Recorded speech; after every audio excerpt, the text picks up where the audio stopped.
My name is Gabriela Zapata Alma, and I'm the Associate Director of the National Center on Domestic Violence, Trauma, and Mental Health. Christine, let's go to the next slide. And I'll turn it over now to my dear colleague who's co-presenting with me today, Paula, to introduce herself. Thank you, Gabriela. My name is Paula Gomez Storti. I am Senior Director of National Training and Technical Assistance of Esperanza United. We are a national resource that addresses the intersection of domestic violence, sexual assault, stalking within the Latina community. I have been working in this field for about over 30 years, and I'll tell you more about that as we go forward with the presentation. The Esperanza United was founded in 1982, and it was therapists listening to Latinas saying that they were not receiving services because either the organization didn't offer any services in Spanish, or their culture was not understood and sometimes used against them. So they started an organization back then. It was called Casa de Esperanza in St. Paul, Minnesota.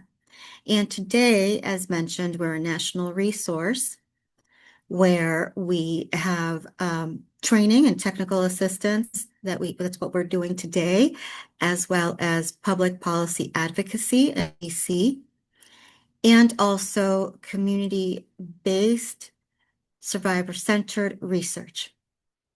And I'm going to turn it back over to Gabriela. Thank you. And the National Center on Domestic Violence, Trauma, and Mental Health, we are a national resource center focused on the intersection of gender-based violence, trauma, mental health, and substance use. We offer training and technical assistance, research and evaluation, policy development and analysis, and public awareness. And our center is headquartered in Chicago, the unceded homelands of the Council of the Three Fires, the Odawa, the Ojibwe, and the Potawatomi. We invite each person to learn about the land that you're connected to. One resource to help us get started with that is the website native-land.ca. And we are very glad to have the support that made all of this work possible, knowing that the different opinions, findings, conclusions, and recommendations in this publication and in this presentation are that of the speakers and our organizations and not necessarily the U.S. Department of Health and Human Services. Next slide.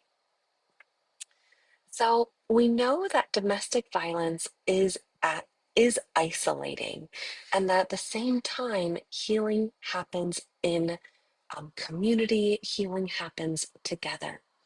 And so a few years ago, we came together and we were really noticing how, there's, even though there's a wide variety of cultures and ethnicities and Latinidad, that something that is widely understood that we have in common is the core value of family, and that this is valued across Latina communities and really serves as a protective factor. We've known for a really long time that people who cause harm deliberately isolate survivors and undermine their family bonds, including bonds with parents and caregivers and their children, and that this impacts the mental health of everyone, including the mental health of children and positive child development.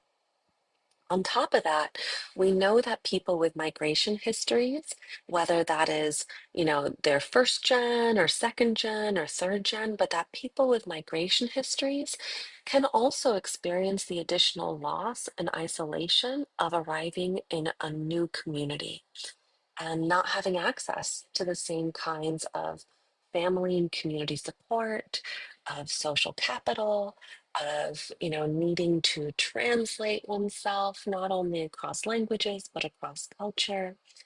And so, with all of this in mind, we really want to learn more about and to create more tools for the field to really look at the power of parent caregiver child therapy as something that can be well positioned to both support healing as well as directly rebuilding that parent caregiver child attachment as a core protective factor supporting resilience. Next slide.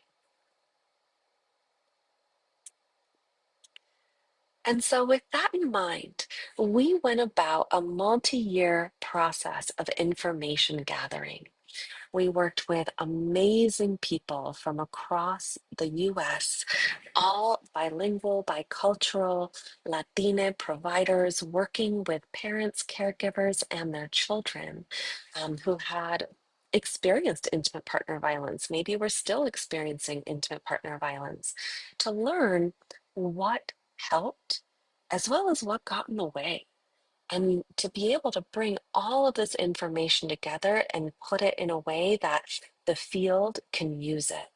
And so, what we did a literature review looking at in the research literature, what do we know is already established as some best practices and promising practices, but also knowing that there is a historical underrepresentation of our communities within the research literature, both as people participating in research as well as people leading research. And so we also gathered people from all around the country for listening sessions to learn about what works, what doesn't work. And then ourselves, Paula, myself, and other authors of these materials, we also looked back at our own collective practice wisdom, spanning over 55 years of practice wisdom together.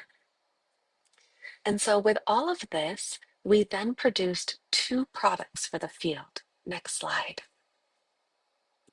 We have, and we're very glad to make available today, an annotated bibliography that is looking at that best available research literature, and then also a best practice guidance that is looking at what are the best practices for Latina parent-child trauma therapy in the context of infant partner violence. Next slide. And so, for the rest of our time today, we're going to take a deeper dive into the clinical practice guidance.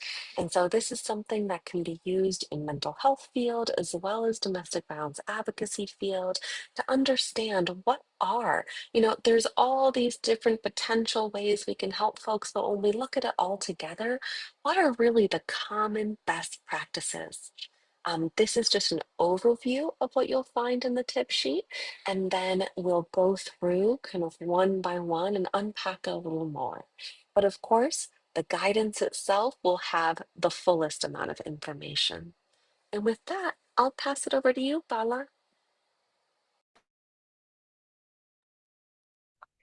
Thank you, Gabriela. I was also going to say that this is an overview, and as Gabriela mentioned, there is lots of information in detail within the tool. And so today, what we'll do is an overview and explaining the sections of the tool for an understanding.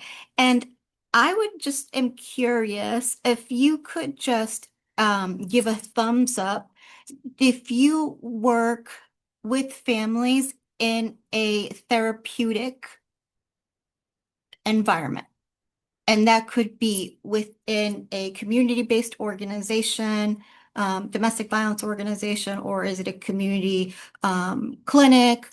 Okay, thank you. All right. And so as Gabriela mentioned that this could be with individuals that work with families that are not therapists as well as therapists. So as I mentioned before, I've worked with families, Latina families for over 30 years within the courts, within the hospital and as a shelter director. And some of these examples that I'll mention today are really my experiences of witnessing children heal from abuse at the shelter when they were living at the shelter. And also my experiences of working with parents, survivors of gender-based violence. So first and foremost is building safety. How do we build safety with Latina communities, Latina families? And I want to stress that we as a community are very diverse. We represent over 23 countries. We not only speak Spanish, but many indigenous languages. We're all over the United States. So having said that, really, I am guided, which is really culturally responsive and trauma informed. I'm guided by the individual who's in front of me. Even if my family is from Chile, I'm from Chile, this person could be from Chile, and there could be differences.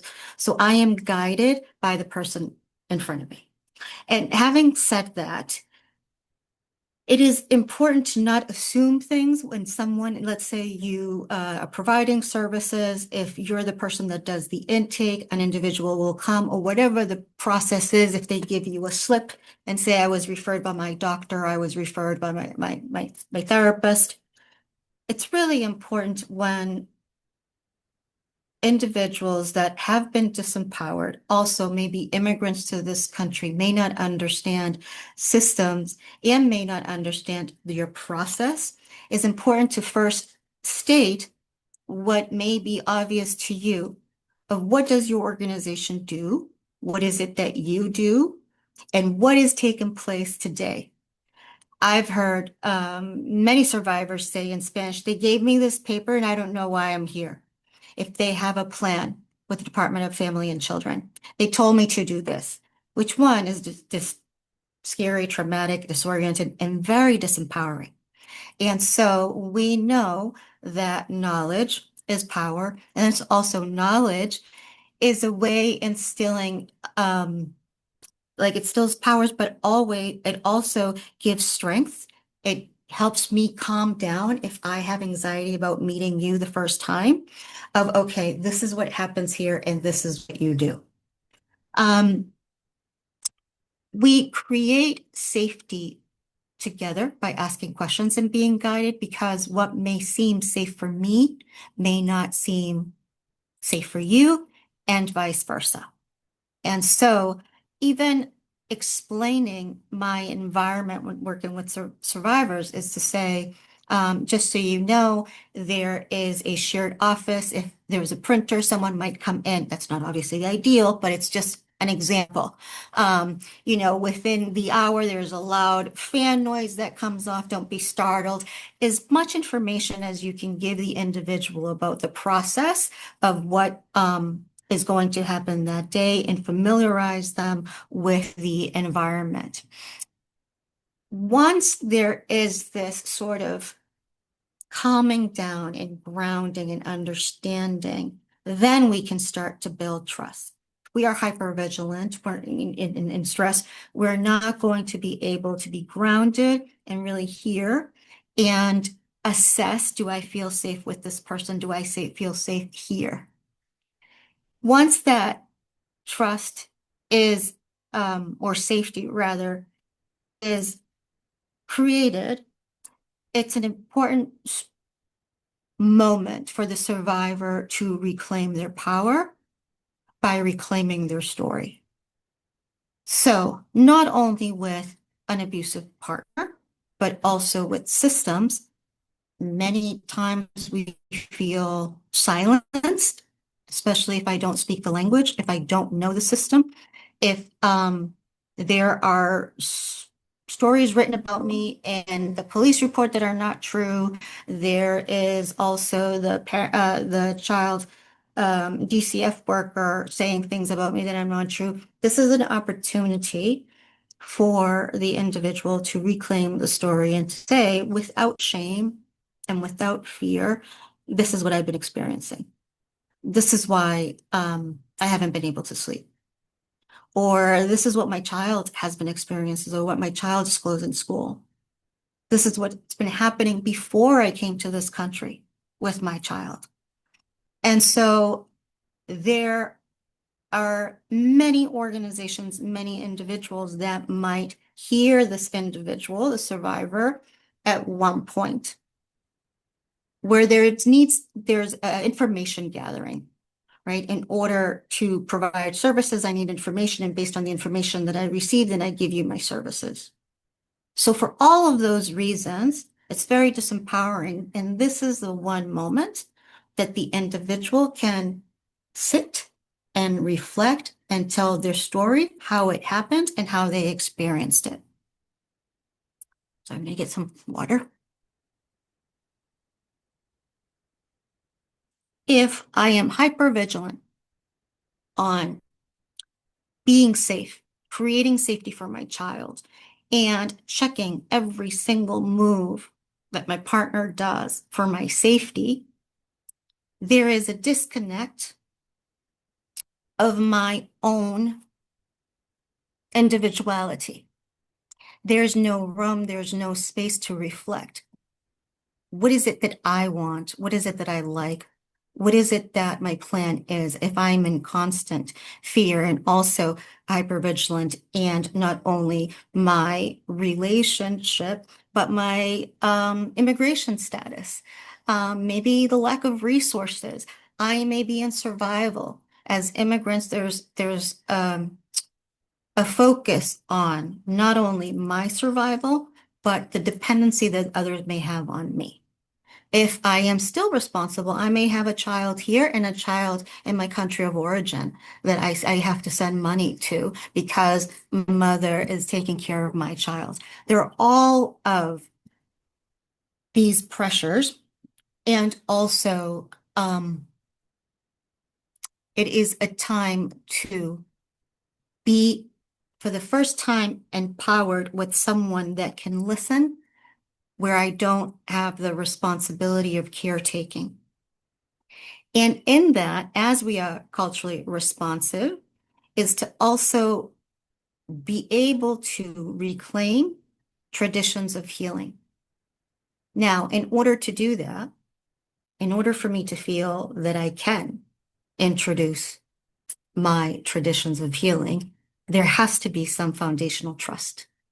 And that you not only understand my situation, my culture, but also appreciate my culture.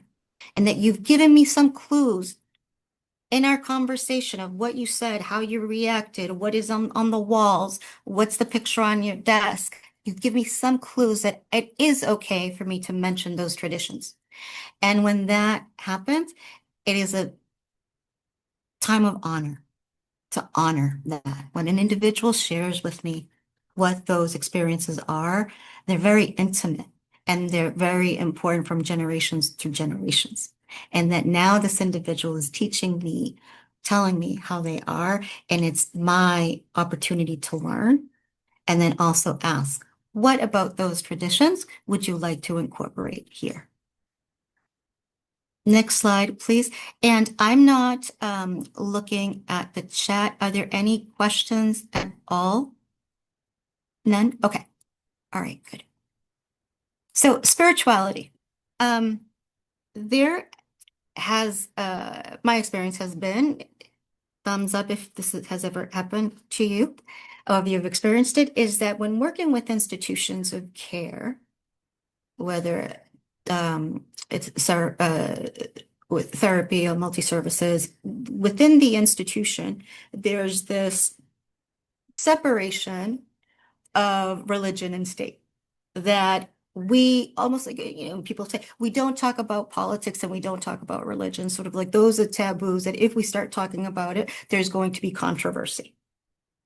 And we don't talk about religion within the context of therapy, right? We leave it out the door, that we don't want that to impact. Now, I recognize that there has been religious abuse as well as some religious beliefs that it is my cross to bear, Christianity. It is my duty, or God, it says in the Bible that I can't leave. And so I recognize there have been um, beliefs that are harmful. And at the same time, because we're not all the same, I am open to hear how religion and spirituality has lived, shaped this individual. We at Esperanza United did a couple of focus groups on the resilience of survivors through COVID. And two things came up. One was entrepreneurship. Like I started cooking and selling these cookies, and the other was faith. Um, one woman was doing the rosary in the train going to work, right? And that is what kept them, gave them resilience, kept them going. I remember years ago we were examining the role of faith and spirituality with survivors. And this woman said, I just was trying for my partner to change. And so I was thinking that, if the group in church, the prayer group, came and he listened, that he would change. He didn't change, but I did. And it was that same person who said, when I saw my children be impacted by the abuse, that's when I knew I had to leave. Whereas the same narrative had been, I don't want to leave because I don't want my children not to have to be with their father. So all of this to say is that a religious institution, faith, religion, spirituality, is a protective factor for the individual. It's a source of support, it's community, and that it serves dual purposes, one of spirituality, but also it's a resource of connecting of people that speak my own language, maybe from my country, that can orient me, that have been here in the country longer than I have, and that can say, you know what, there's a great babysitter in my building, or, they're giving backpacks away at the Y. So I got my job at the church. And so again, it really is a system of support and care. And I know we all had those cases where we leave at 5 o'clock and you're just worried about survivors. And to know that there are places like this, a community that can also be a source of protection and support. Also, the liberating faith is to um, look at the aspects of religion that have and faith that have been um, a source of liberation and a source of joy, a source of community connectivity. Um, I'm going to move to the next slide, please. So breaking the cycle and building safety and liberating knowledge. When in conversation with an individual and there is knowledge that empowers this individual, such as your reaction to a traumatic event was normal. You had a normal reaction to a traumatic event for safety, and how one responds, the many ways someone can respond to safety. That knowledge is empowering. And one of I love the moments of when you're listening and you're just amazed at the power and creativity of the individual in front of you to say, okay, so wait 1 moment, and just sort of slow down the story.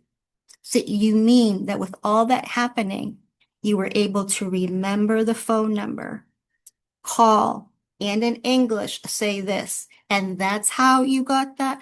So any opportunity where I can uplift that strength and that survival, that resilience and the brilliance, um, it's amazing to see that when an individual's like, oh, right, yeah, you're right, I did that. Oh, I didn't think of it that way.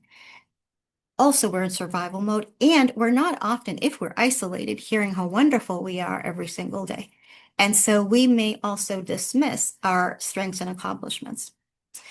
There is, one moment, I'm going to take another sip. Also, there's loyalty, the almost a dichotomy of loyalty and freedom, the both and both can exist at the same time.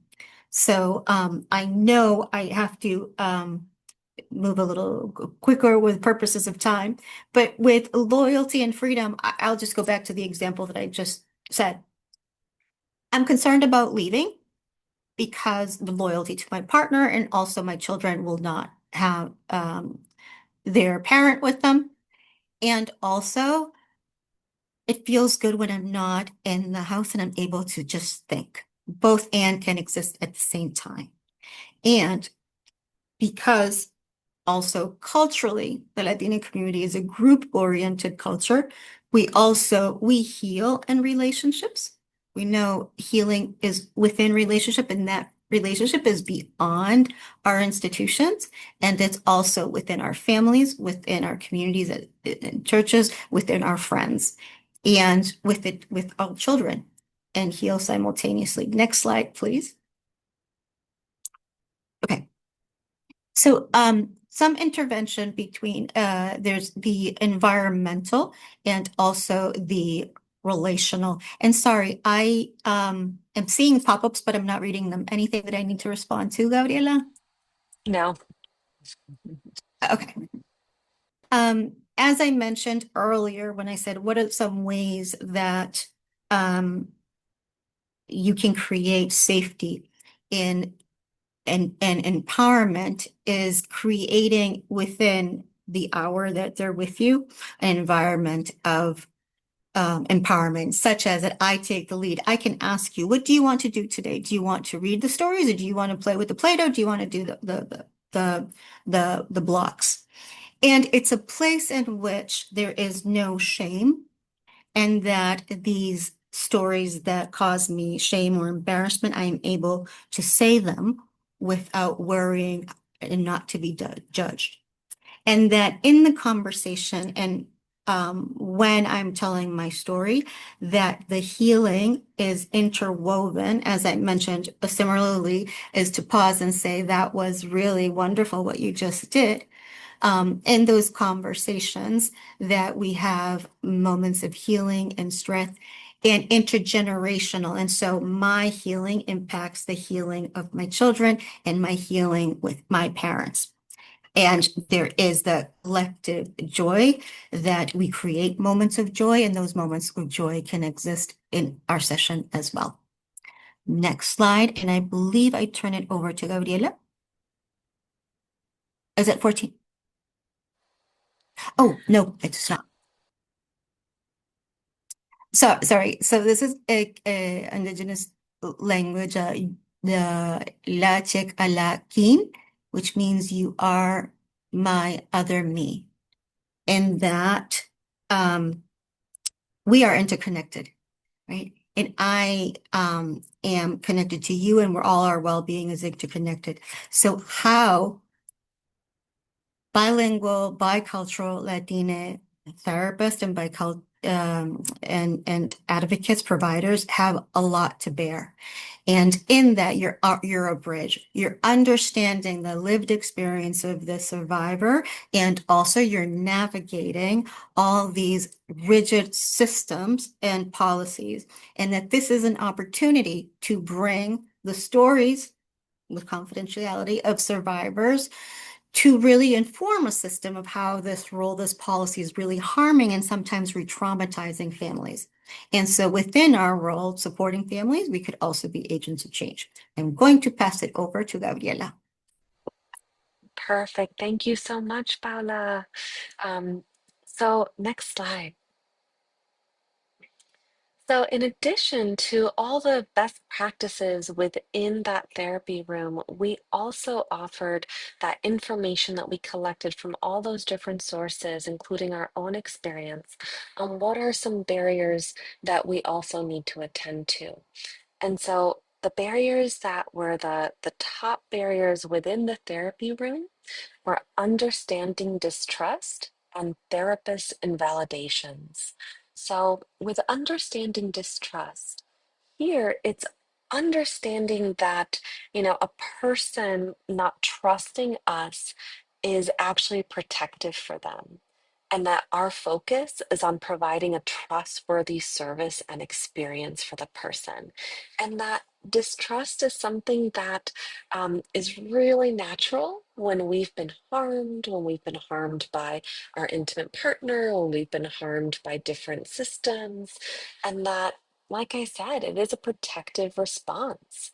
And so we don't want to assume trust. It's really important that we understand how distrust is helping to protect people and that building trust takes time and effort.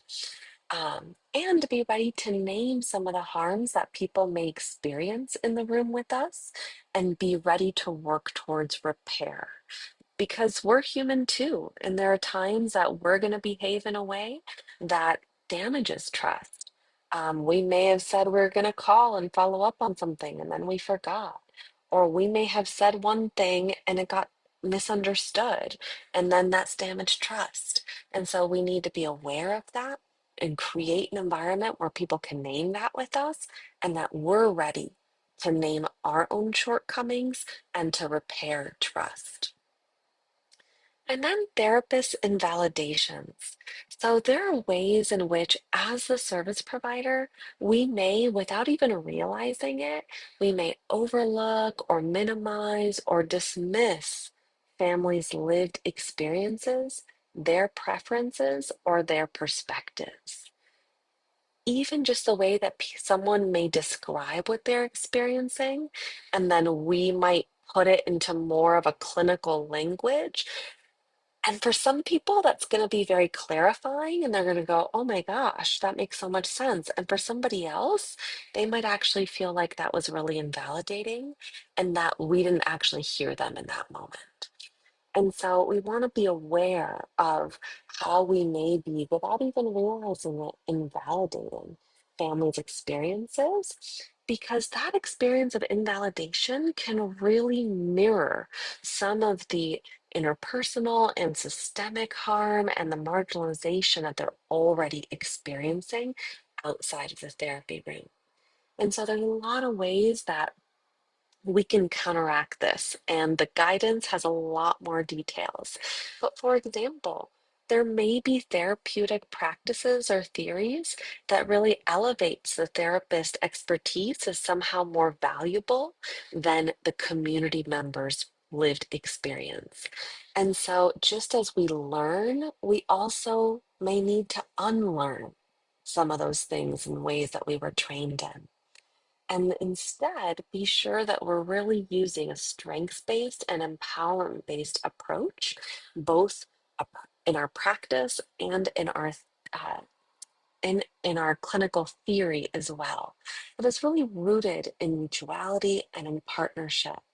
A lot of times strengths-based, empowerment-based have become buzzwords.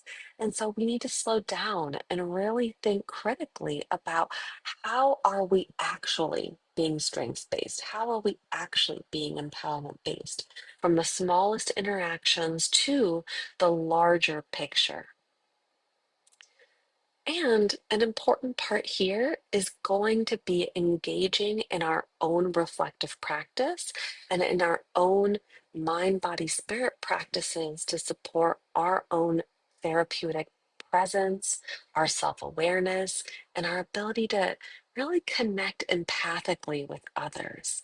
Because ultimately, if we're like a pot of boiling water, then we can't see the other person. We can't be present with them in the same way. And so we also need to learn and take space for ourselves to be able to become that peaceful pool of water where the community members can see themselves reflected in our kind of peaceful surface. And then outside of the therapy room. So being aware of migration related trauma and how that trauma can be passed down intergenerationally. So it may not be the person in front of you that you're working with who may have that direct experience of migration, but it still can be passed down in the ways that we survive through our families. And so understanding the different factors that may have pushed somebody towards migration or their family towards migration. So trauma that may have happened in a country of origin, trauma that may have happened throughout the journey of migration. There are many different ways that people migrate, and people may have many different chapters to their migration experience. Understanding the trauma that can happen as people arrive in a new country. And then over time, kind of as people experience that kind of settling within a new environment, the additional trauma that's related to their experience of migration that can take place. And so there are many phases and layers to migration trauma, um, and being able to understand how some of the ways that people have survived, maybe even generationally, may be really important resilience factors, and at the same time can become life limiting in different ways. And so understanding that um, that intimate partner violence isn't the only trauma that someone is likely navigating. And then when we understand that Latina communities are not monolithic and that we recognize and all the differences, even within the same nationality, all the differences that may exist, it's also important for us to recognize and respond to the power differentials and dynamics that may exist among Latina community members, that may even exist within the same family. And being aware of things like colorism, being aware of the different levels of, having mixed status families, right? Being aware of classism, right? All these different ways that power gets distributed amongst our communities and our society. And so understanding how social identities and migration paths are shaped by Latina community members' diverse experiences, including our access to resources that support our safety and well-being. And within our reflective practice, increasing self awareness around our own experience of positionality and access to power, and how those power differentials might come into the therapy room and they might impact safety and trust in therapy. Social determinants of health play a critical role in trauma recovery for individuals and family. We know that economic instability, housing insecurity, unemployment, and limited access to resources undermine our safety, and they exacerbate our health conditions, making it difficult to sustain our health over time. And we know that economic empowerment is a huge part of recovery and safety in the context of intimate partner violence. And so being aware of those different social determinants of health and helping people to address those tangible needs. We might not be the one who's helping them with every single tangible need. We might need to work through referrals and multidisciplinary teams. But sometimes as therapists, we get told the message that somehow we don't need to worry about people's tangible needs, their basic needs. And I'm here to say that if people can't trust us with their tangible needs, then they cannot trust us with their intangible needs. They can't trust us with their emotional and their trauma needs if they can't talk to us about their worries about housing and get some housing referrals from us and things like that. When it comes to collective mourning, here it's recognizing that grief isn't carried alone within the way that we approach life and community, but instead that grief is held within families and larger communities, and sometimes across generations. And so recognizing how families might be impacted by communal grief and creating opportunities for expression and and experiencing that grief, including collectively through rituals, through storytelling, through prayer, through community gatherings, and really continuing to affirm that sense of belonging and dignity when faced with seasons of grieving. And then finally, being aware of religious and spiritual silencing. So, religion and spirituality, as Paula was talking about before, they're often integral parts of the Latina experience and our social environments. And so, this involves also understanding how religion and spirituality can be used to exert power and control over a survivor, and that is essential for being able to support Latina survivors. And so here, actively building awareness of our own perspectives and opinion on religion and spirituality, remembering that these can carry important protective factors as well as carry some risk factors, and being able to really assess with folks what is meaningful for them, what's their experience of spirituality and religion, what in what ways is religion and spirituality uh, perhaps showing up as a trauma protective factor or risk factor or both.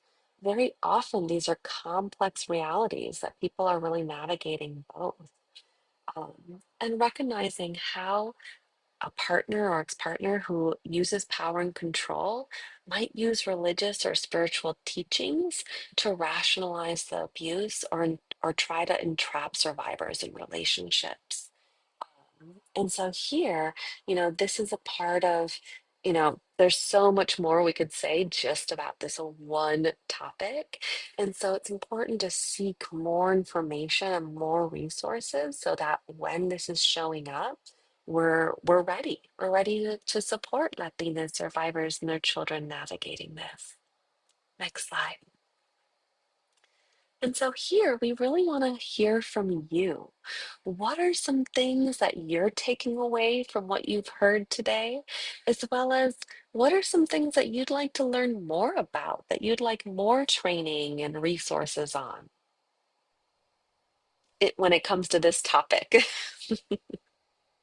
Thank you, Gabriela. And if I may, I would love to invite you to unmute and even come off camera so we can see you and connect with you if you want to share. Also, completely fine if you don't want to, but we would love to hear what your thoughts are and what you think has been helpful when supporting families.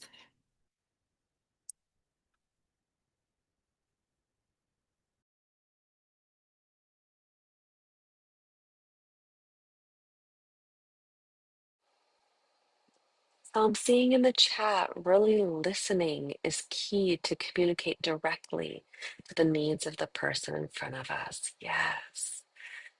And then Christine has also put in the chat that if anybody wants to come up to let her know and that she can do something on her end to kind of help people come up.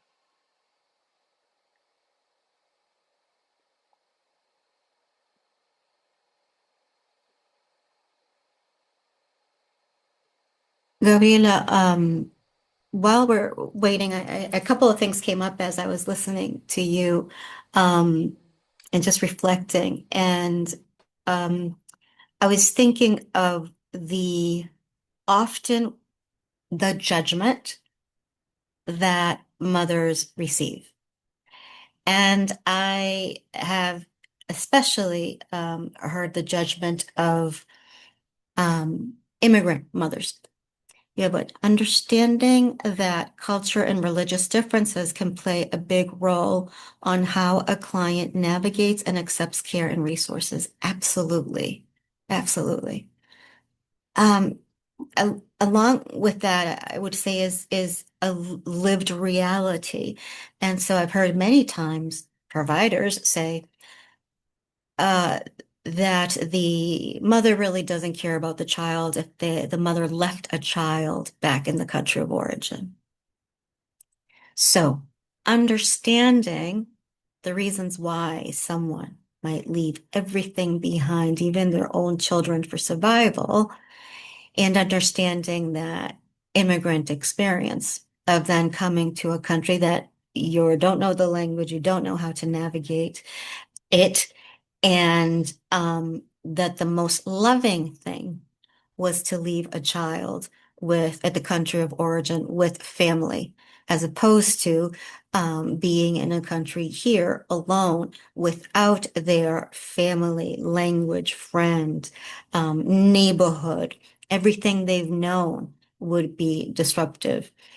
And also, there might be children here that the parent had children here. Understanding true, sometimes the reunification of a family. If the family has settled and there's been time that the parent and child have not been together, to understand and honor that the child might have feelings about that. If they were at a young age, well, my parents left and I was with my grandmother who I love, but there's feelings and now there are other children. Or if there's a new partner involved. So understanding the immigrant experience and the impact that that has on the family, as well as the acculturation process, which is not only learning a new culture, but being able to navigate that culture, is going to look very different with child depending on their age and developmental stages that they're in. So the younger a child is, the easier it is to adapt, to learn even social cues, the language, as opposed to an older sibling who maybe they weren't consulted about coming here and had to leave all of their life, which is their friends if they were adolescents.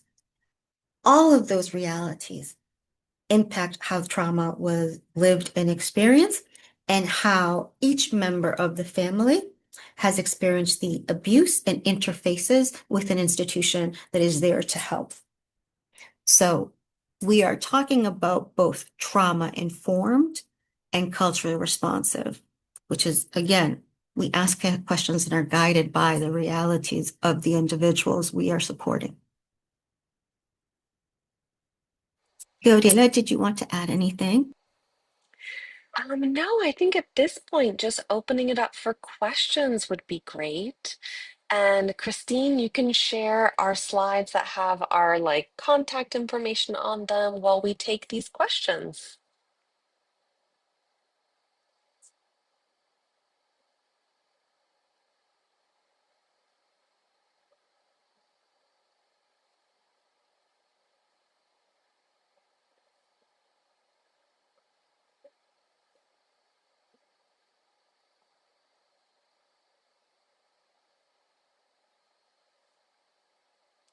So there's a question of whether the contact information can be sent by email. Christine, my understanding is that everyone will receive a follow-up email that has the slides and a link for the recording, and then can access the contact information that way. Is that correct? That is correct. After about a week or so from now, you'll receive everything. You'll receive your certificate of attendance, which I think is important, as well as a copy of the slides. There will also be the access to the entire presentation on YouTube, as well as on the National Center's website. So you'll be able to access all of that. And if you have any questions, feel free to respond to the email itself, and I will make sure that you get clarity on everything that you need. Thank you. And my question may be, Christine, what about the evaluation that Oh, folks? I have information on that. Okay. Any other questions?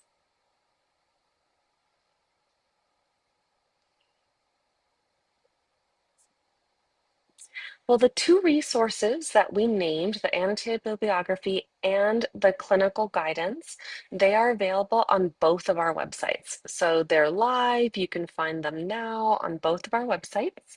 I'm going to pop the link in the chat for where you can find it on our website. And then with that, I want to say thank you so much to everyone who attended today's webinar. What a wonderful session.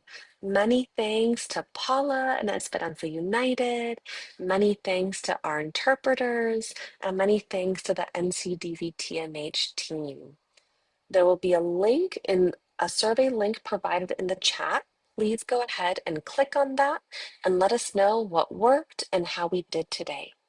And as Christine mentioned, in the next week or so, you'll receive a follow-up email with a link for today's webinar recording, certificate of attendance, and if you missed doing the evaluation now, there will also be a chance when you receive that email, it will also have a link to the evaluation.